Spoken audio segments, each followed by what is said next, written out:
Muito bem, de volta estamos para tratar de mais um tópico da nossa aula aí, que nós vamos falar, aliás, de dois tópicos. Nós vamos falar de concurso de pessoas e já vamos começar a falar de penas, tá? Então nós vamos dividir essa aula em concurso de pessoas e algumas circunstâncias ligadas às penas, tá? Então, como de costume, nós vamos colocar aqui, ó. Então nós vamos falar de concurso de pessoas, e nós vamos falar das penas. Professora, isso, então nós vamos falar dos artigos 29 e 30, e aqui nós vamos falar do 32 e seguintes do Código Penal, tá? Então só pra gente ficar aqui, pra gente não ficar perdido no espaço. Professora, quando a gente fala concurso de pessoas, é óbvio que eu estou falando que o crime vai acontecer com mais de uma pessoa. Então, as pessoas ou os agentes, eles vão se unir para o cometimento dos crimes, de modo que, unidos, eles farão a manobra criminosa, ok? Professora, se eles estão unidos, como que vai ficar a punição desse sujeito, né? Então, o artigo 29, ele diz assim, ó, o Código Penal, ele diz que se as pessoas estão unidas, ele vai adotar a teoria monista. Professora, o que é teoria monista? Todo aquele que concorrer para um crime vai responder por ele na medida da sua culpabilidade, tá? Então, todo aquele que concorre para o crime responde por ele na medida da sua culpabilidade. Então, é a regra da teoria monista ou também teoria unitária. Por que unitária, professora? Porque ele está dizendo o seguinte, se ele cometeu a mesma manobra criminosa, ele vai responder pelo mesmo crime. Ah, mas por que isso? Porque nós temos também aquela que a gente chama de teoria pluralista. Essa daí, você vai anotar que essa é a exceção. Então, a teoria pluralista, ela é exceção. Por que exceção? Porque a regra é de que quando o coautor e o partícipe, eles cometem crimes, eles vão responder pelo mesmo crime. Só assim não será quando nós estivermos diante da divisão da sua ação, tá? Outra coisa importante tem que saber que quem é o autor, quem é o coautor e quem é o partícipe, tá? Por que isso? Deixa eu pôr aqui duas outras coisas que nós vamos falar. Autoria colateral, autoria incerta. Nós vamos falar isso aqui, né? E nós vamos falar do mentor ou do autor intelectual. Priscila, quem é o autor? O autor para nós é aquele que tem a ideia da manobra criminosa, tá? Então ele desenvolve a manobra criminosa, ele dá a ideia. O coautor, ele vai não só colar com a ideia do autor, mas ele também vai desenvolver a manobra criminosa. Então, autor e coautor, eles realizam a manobra criminosa, tá? Então, eles conseguem desenvolver o núcleo do tipo. Então, toda vez que eu consigo desenvolver o núcleo do tipo, nós estamos diante do autor e coautor. Professora, mas e quem é o partícipe? O partícipe é aquele que vai auxiliar materialmente ou moralmente o autor e o coautor, tá? Então, ele auxilia materialmente ou moralmente o autor e o coautor. Prestem bem atenção que se eu auxilio, eu não estou realizando o núcleo do tipo. Então, nós vamos colocar aqui, ó, autor e coautor realizam o núcleo do tipo, autor e coautor realizam o núcleo do tipo, e o partícipe, ele não realiza. Professora, o que é o núcleo do tipo? O verbinho, né? Então, ele realiza toda a manobra criminosa ligada ao tipo. O partícipe, ele vai ajudar materialmente ou moralmente. Então, ele dá a corda, ele dá o revólver, mas ele não atira, ele não prende, ele não segura, porque se ele atirar, se ele segurar e se ele prender, ele está realizando o núcleo do tipo, então ele é autor e coautor. Lembrando que os três serão responsabilizados pelo mesmo crime como regra. É óbvio que o partícipe, ele tem uma menor importância, de modo que a pena dele será, dentro da fixação da pena, de forma menor, tá? Agora, professora, como que vai se dar aqui a teoria pluralista? Quando a gente fala de teoria pluralista, cada um vai responder por um crime. Então, eu vou ter o mesmo fato criminoso, então, nós vamos ter o mesmo fato criminoso, porém, a ação de um e a ação de outro vai ter imputação distinta. Quer ver só um exemplo? Então, vamos colocar aqui, ó, nós estamos falando da pluralista. Alguns exemplos que eu vou colocar aí para vocês, tá? Artigo 342 e 343. Então, artigo 342 e 343. Artigo 124 e 126. Artigo 317 e artigo 333. Ah, professora, então, quem comete falso testemunho, aquele que comete o falso testemunho, ele vai ser punido pelo 342. O que fez com que ele falseasse a verdade, responde pelo 343. Se eu deixo um terceiro fazer aborto em mim, eu sou a gestante, eu respondo pelo 124. Mas se eu sou o terceiro que fiz na gestante, professora, então eu respondo pelo 126, tá? Agora, eu sou o particular que recebi um dinheiro que foi oferecido pelo particular. Professora, então aqui o código entende em bifurcar a conduta, dizendo que aquele que é funcionário público responde por um crime e o particular responderá por outro, porque ele adota a exceção trazida pela teoria pluralista, onde mesmo que pessoas se unam para o cometimento de crimes, esse cometimento se dará, a imputação se dará de maneira diferente, tá bom? Então isso é importante. Vocês viram que eu coloquei aqui? Primeiro vamos falar do mentor. Eu falei que o partícipe, ele não desenvolve a ação nuclear, então ele não realiza o verbinho. Isso eu falei, eu afirmei. Mas como que fica aquela pessoa que manda matar? Porque se ela manda matar, ela apenas instigou. Concordam com isso? Ó, induzir e instigar. Se ela induziu ou instigou, ela é um partícipe.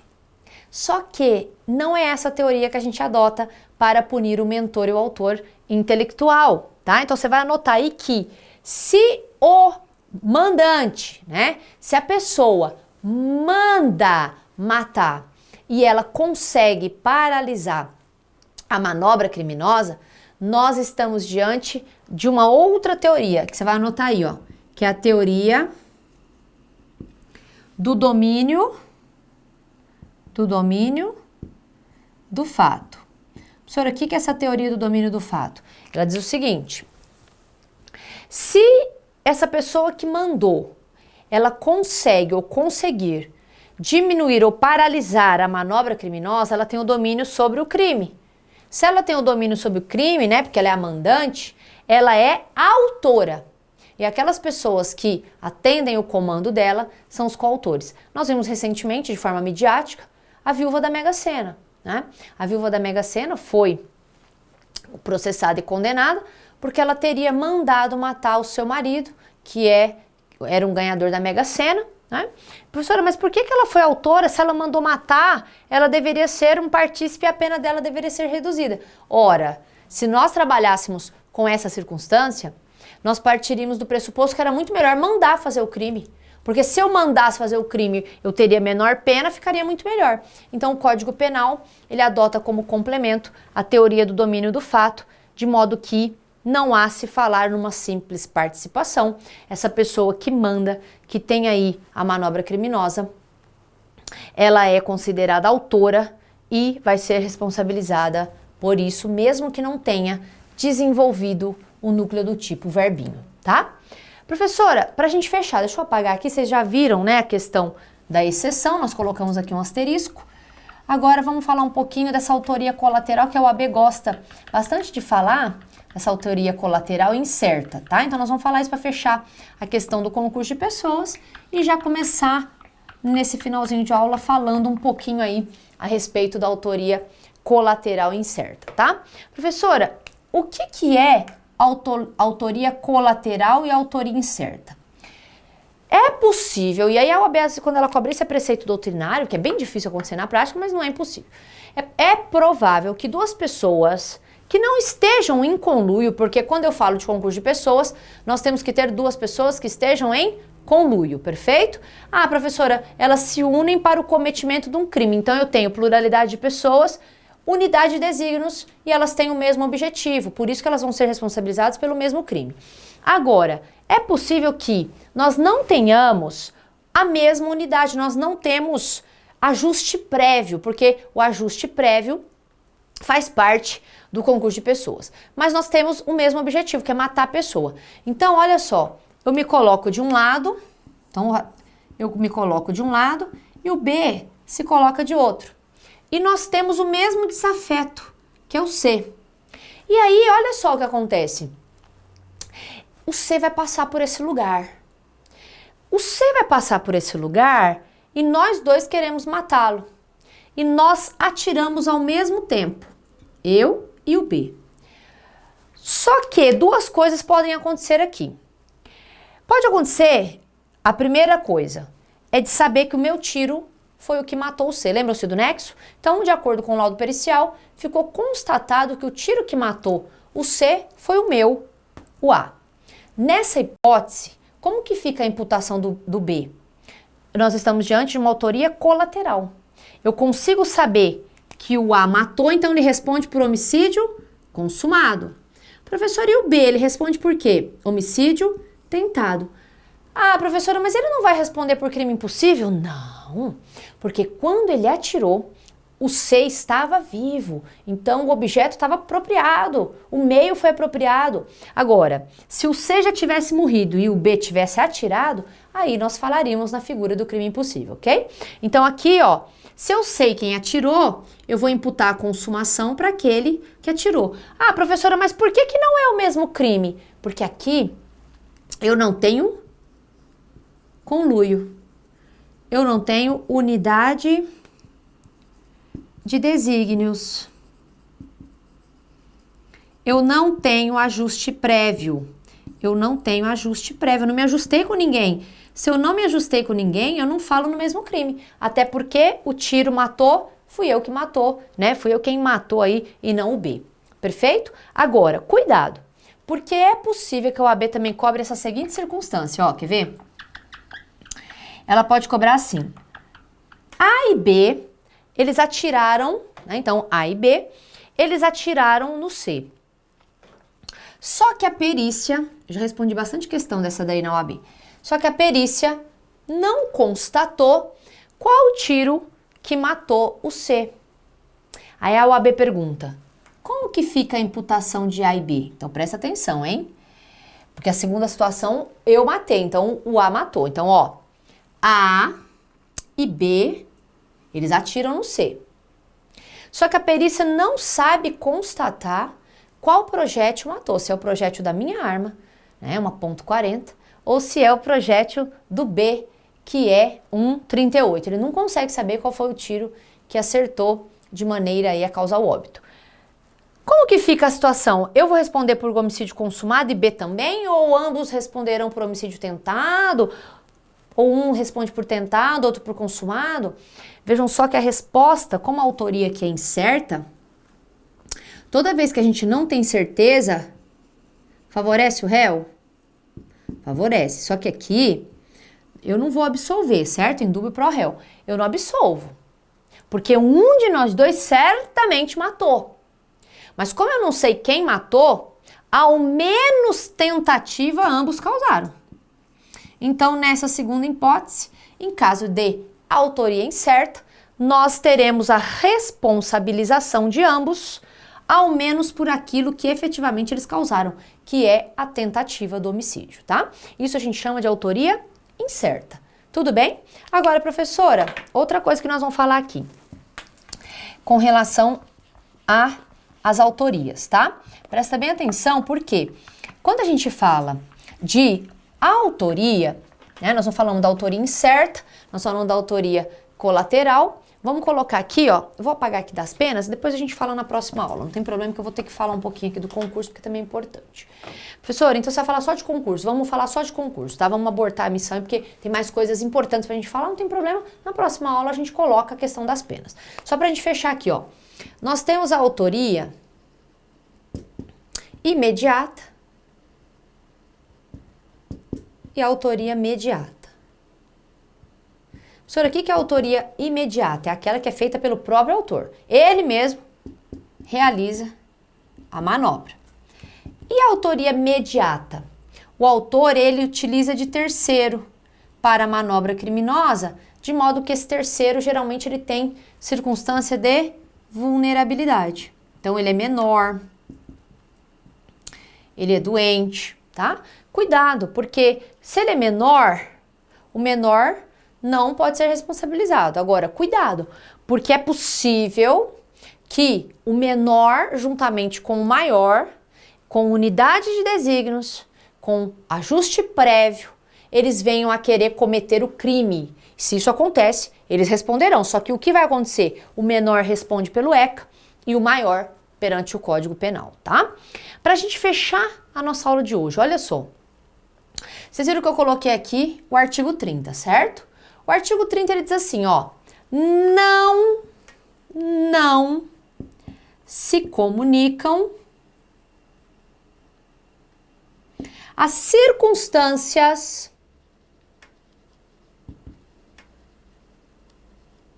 de caráter pessoal. Então, ele fala no artigo 30 que as circunstâncias de caráter pessoal, elas não vão se comunicar. Priscila, se elas não vão se comunicar, como que fica essa questão da reincidência? Então, olha, vamos entender. Se eu vou roubar com alguém, nós estamos falando de concurso, então eu tô com alguém, certo? Eu quero roubar com alguém, eu quero matar com alguém. Mas vamos supor que na hora que nós formos punidos, eu sou reincidente e o outro é primário. A reincidência, a primariedade, a confissão, são coisas que são de cada um, são circunstâncias e condições de caráter pessoal. Isso não vai passar para o meu amigo que está roubando comigo. Agora, o Código Penal, ele continua aí, ele coloca assim, ó. Mas, então ele coloca, não se comunicam as circunstâncias de caráter pessoal. Aí ele põe assim, ó, salvo se forem elementares para o crime. Professor, o que são elementares para o crime? São circunstâncias que, sem essas circunstâncias, que são pessoais, o crime não acontece. Quer ver só um exemplo? Eu vou pular aqui para cima, ó. Peculato. Para ser peculato, tem que ser feito por funcionário público. Então, o crime de peculato, lá no artigo 312, ele exige que a apropriação se dê em razão de ser um funcionário público em razão do cargo. Professora, se eu vou roubar com funcionário público, roubar não, vamos falar certo. Se eu vou me apropriar de um bem com esse funcionário público e eu sei que ele é funcionário público, essa elementar do crime, ou seja, o fato dele ser funcionário público, é uma condição sem a qual o crime não vai acontecer. Então, ela faz parte do tipo penal. Se ela faz parte do tipo penal, nós estamos diante, então, de uma circunstância que é pessoal, mas que vai passar para a outra pessoa, tá? Então, cuidado que o fato de ter uma circunstância que é elementar para o crime, pode ser que essa circunstância seja minha. Mas se eu conheço essa circunstância, agora tem que tomar cuidado, né? Porque se eu não conheço essa circunstância, se eu não sei que eu estou me apropriando de um bem com um funcionário público, eu não falo aqui, ó, em peculato, tá? Então, para que eu possa passar, para que haja, então, essa exceção que está no artigo 30, eu tenho que conhecer esse elementar para o crime. Quer ver um outro exemplo? Ó, infanticídio. É que nós estamos falando de crimes próprios, né? O infanticídio, que está lá no 123, ele exige que a mãe mate o próprio filho logo, durante ou logo após o parto, em razão do estado puerperal. Professora, esse fato de ser a mãe que matou o próprio filho logo após o parto é uma circunstância de caráter pessoal da mãe. É de caráter pessoal da mãe. Mas se eu matar juntamente com ela, eu cometo o crime de infanticídio. Por quê, professora? Porque o fato de ter sido a própria mãe que matou e eu desenvolvi a ação nuclear, porque isso são crimes próprios, os crimes próprios admitem coautoria e participação, você já anota aí? Como admite coautoria, eu consigo partilhar o núcleo do tipo. Então, professora, se eu matei juntamente com a sua mãe, essa circunstância que é elementar para o crime vai passar para a minha pessoa ou para a pessoa que matou juntamente com a mãe. Agora, olha o que caiu na OAB para a gente fechar a nossa aula de hoje. A OAB perguntava o seguinte, um sujeito, então o sujeito tinha assim, ó, o sujeito A, B e C. Então, quem eram esses sujeitos? O sujeito A, ele era foragido da justiça. Então, o sujeito A, foragido da justiça. O sujeito A era filho de B. Tá? Então, ele era filho de B e sogro... Sogro não, ele era pai. O C era pai. Vamos pôr aqui bonitinho. Ele era filho de B e mulher, marido de C. Então, ele era filho do B e casado com o C. E pediu pro D, que era o vizinho. Nossa, professora, que confusão. Isso foi questão de exame de ordem, hein? Questão do exame de ordem, ó.